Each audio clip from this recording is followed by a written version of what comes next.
Итак, у нас сегодня в гостях блогер YouTube канала «Клевая рыбалка» Вячеслав Бродников. Вячеслав, здравствуйте. Здравствуйте. Вячеслав Васильевич, вы как-то не соответствуете жизни блогеров. Нынче сейчас блогеры едут в Москву, просто повалили, да? А вот вы в Жиганск. Как это так? Ну, во-первых, у меня там дом, у меня там техника, у меня там база, у меня там рыболовные места все мои. И просто по воле так,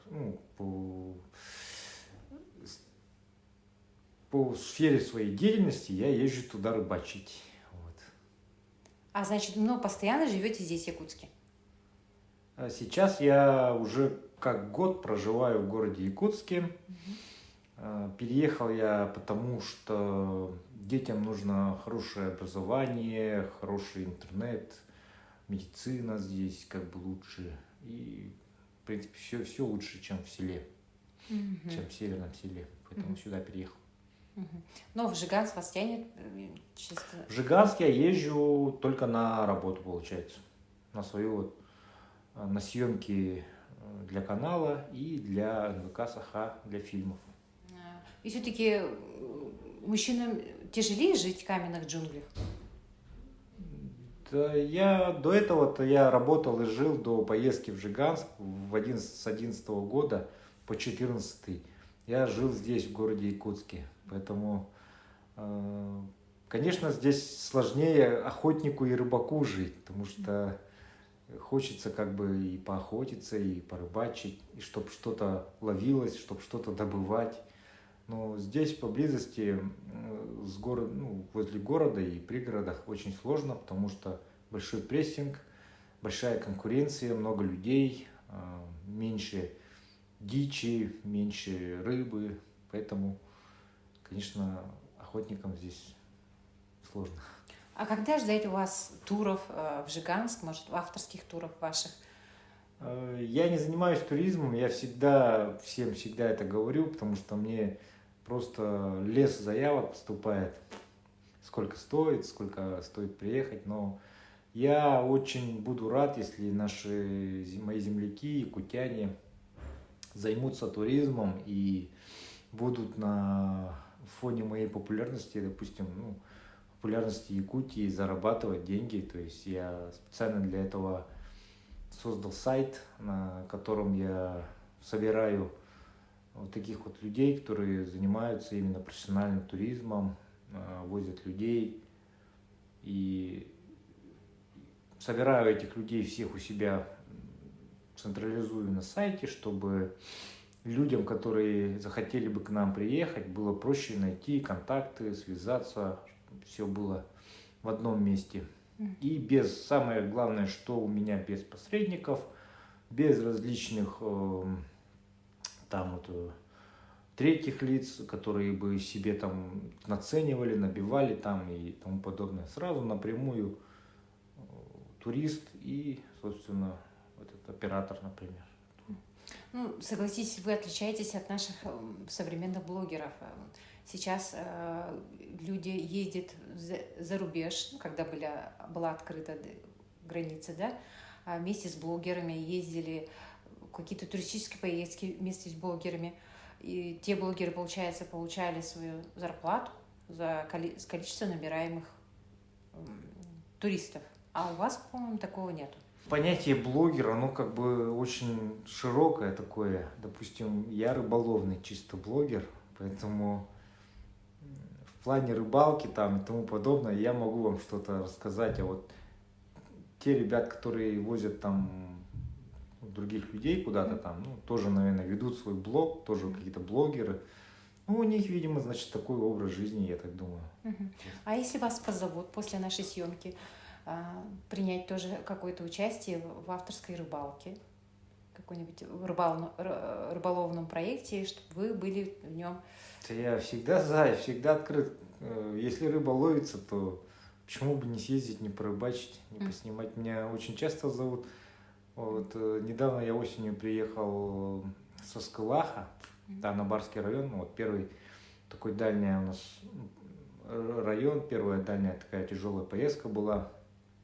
И первые результаты рыбалки, ну, вообще отлично. Новые места, новые впечатления, новые сюжеты, там, новые герои. И поэтому у меня вот сейчас такие планы, что уже сразу на следующий год уже, вот. Сейчас вот на следующий год весной уже планы в Колымскую группу съездить. Это уже исполняется мечта моя одна. Потом зовут всегда на рыбалку.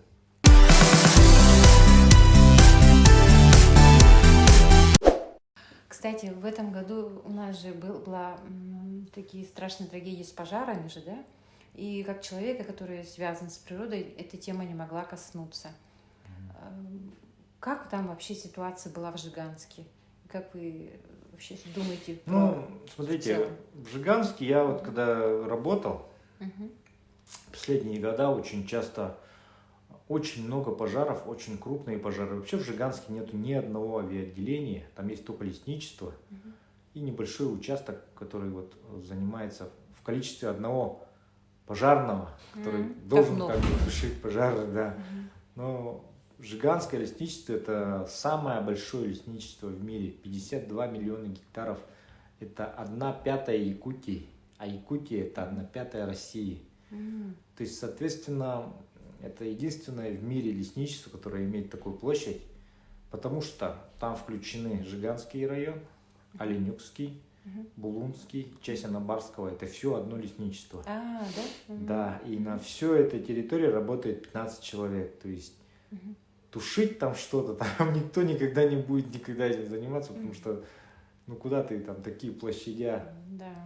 И тенденция вот по пожарам очень сильно изменилась, потому что в связи с глобальным потеплением, то есть это уже давно понятно, уже давно всем, все почему-то вот многие замалчивают, многие говорят, и пожары лесные с каждым годом все сильнее и сильнее.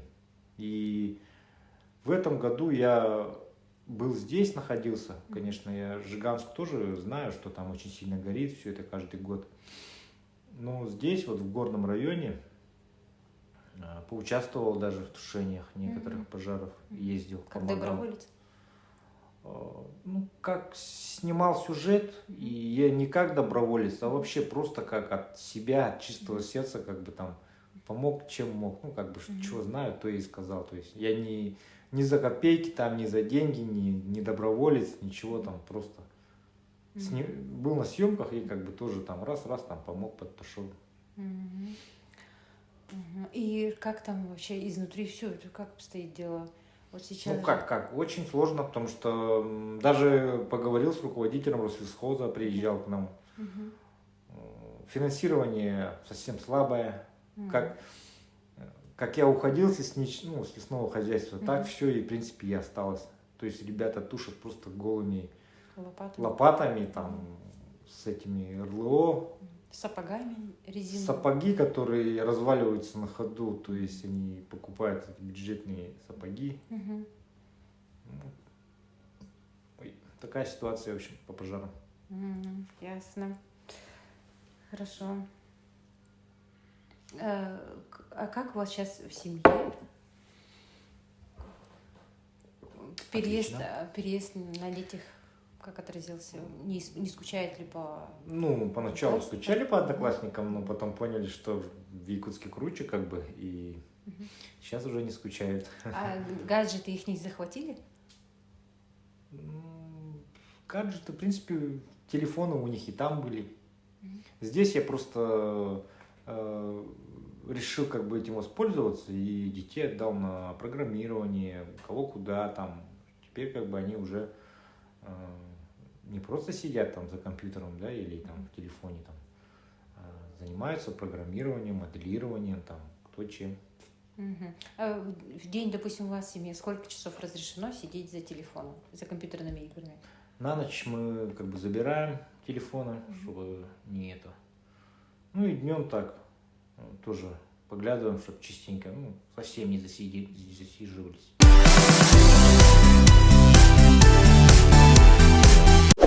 Вот если вернуться к теме экологии, да, вот сказали глобальное потепление, да, вот это глобальное потепление за период вашего увлечение рыболовством отразилось как-то на его обитателях?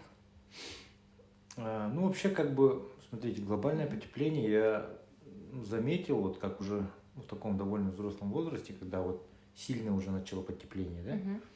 Потому что в детстве, я помню, я ходил, ну, блин, в валенках, там это, в тулупе этом, ватном, Мгм. обязательно шапка андатровая там. И то было холодно, в рукавицах.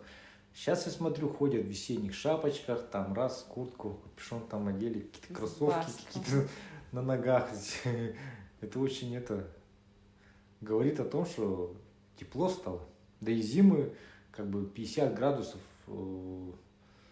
Не такой Ну, в чё- последнее время вот что-то сильно тоже стало. И это тоже с глобальным потеплением. То есть Мгм. Резкий. где-то, да, резко прям вот месяц прям стоит 50 градусов мороза.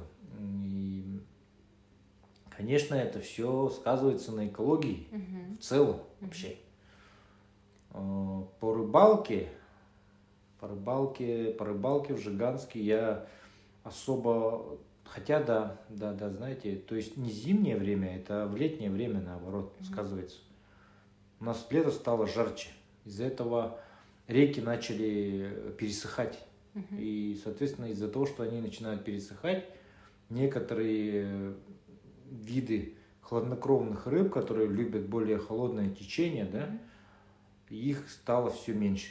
То есть они начинают вымирать или как-то мигрировать Мгм. более туда, вот, на север.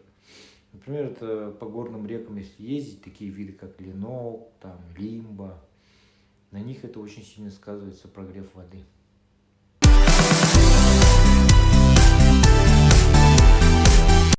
Так, и сейчас современная проблема у нас QR-коды. Как вы к ним относитесь? Ну, я считаю, что люди должны прививаться и ходить как бы, как и все, показывать эти QR-коды, что они действительно получили вакцину, что они не разносчики заразы там. Значит, вы Я, согласны за введение QR-кода в общественных местах. А если... вы знаете, я согласен за общее как бы мировое, Вот, ну да, за то, вакцини- что вот Ага. взгляд здравоохранения в отношении людей как бы, Мгм. всемирной организации, там, не знаю, это же все принимается все на уровне, Не просто так. да, на уровне глав, ну, как бы мировых держав, там все это решается, что это же все-таки проблема здесь вот человечества, как бы, ну, вымирание, там, серьезные такие вот эти вопросы. Поэтому я считаю, что правильно сделали.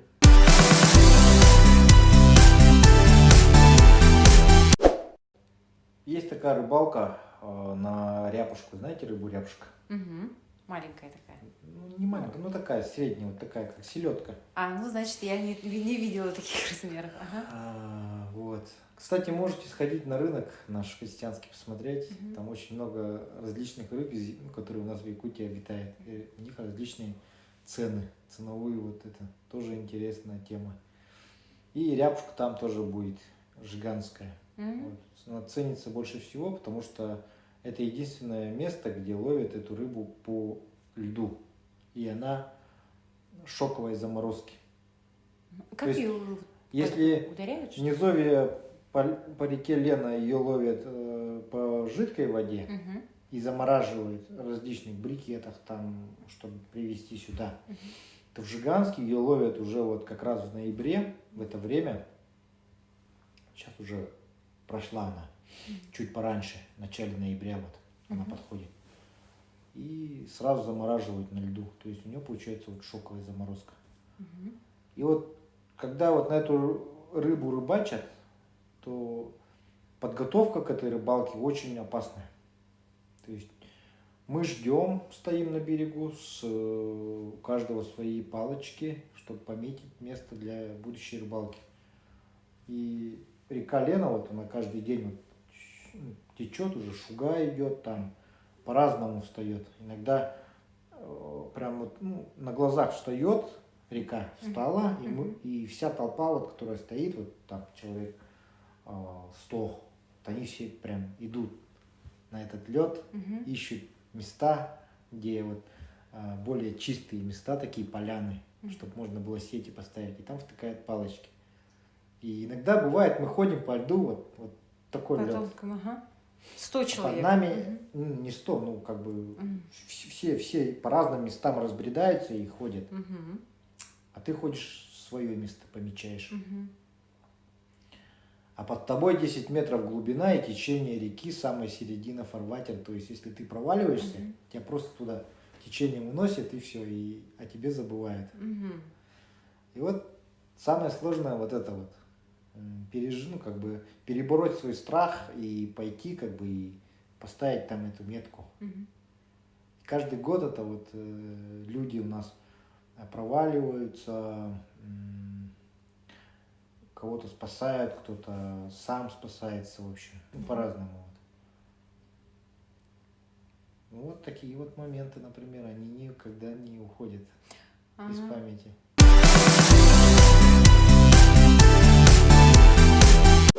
А сколько времени занимает вот подготовка одной передачи для клевой рыбалки для Ютуба? Прям одной серии, что ли? Ну, одну серию я могу заснять в Жиганске за день. Съездить на рыбалку утром, вечером приехать, потом сесть, смонтировать одну серию.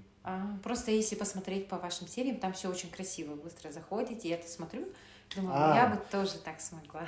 Здесь не показан сам процесс. То есть нужно сначала доехать до этого места, там все расставить, растопить печь, подготовить, наколоть дров и тому подобное. Потом уже сесть, включить камеру, начать записывать рыбалку. Как туда добраться? Это же все за ширмой, как бы. И поэтому у меня сейчас есть второй канал, он называется «Клевая рыбалка Лайв». Если хотите, тоже можете подписаться, посмотреть. Там я показываю все, от и до. А по времени намного больше, чем отмонтированный материал, который лежит в клевой рыбалке. В клевой рыбалке у меня только рыбалка конкретно. Вот пришел, начинаешь рыбалку показывать. А в лайфе там у меня и кухня, я дома и готовлю, и рецепты всякие выкладываю. И когда на выезде у меня там, как я дрова готовлю в минус 50, например. Как я живу вообще в минус 50. Кстати, а вы знаете или знакомы с панда Саха? Нет, я с ним не знаком. Но я слышал, что есть такой в ТикТоке, по-моему, да, или в Инстаграме. В ТикТоке и в Инстаграме уже. Да, наверное. Ну, у него там такой хороший контент, но он своеобразный. Ну, мне что не понравилось, то что там вот нету общения со зрителем, да, аудиторией. Потому что за минуту там что-то передать, очень сложно. То надо какие-то вот такие короткие ролики делать, обучающие там, не знаю, или вот это может быть. Вот у панду Саха есть, в видео подключаются сыновья. А ваши дети будут принимать участие в клевой рыбалке? У меня у детей есть канал «Дети Севера». Можете тоже зайти посмотреть. А я не знала. Значит, они по стопам отца пошли. Да нет, это я просто все веду. «Дети Севера», «Баяна» есть еще канал, можете посмотреть. Сколько у вас каналов всего? Получается, вот пока столько всего. 4. Ага, да. 4.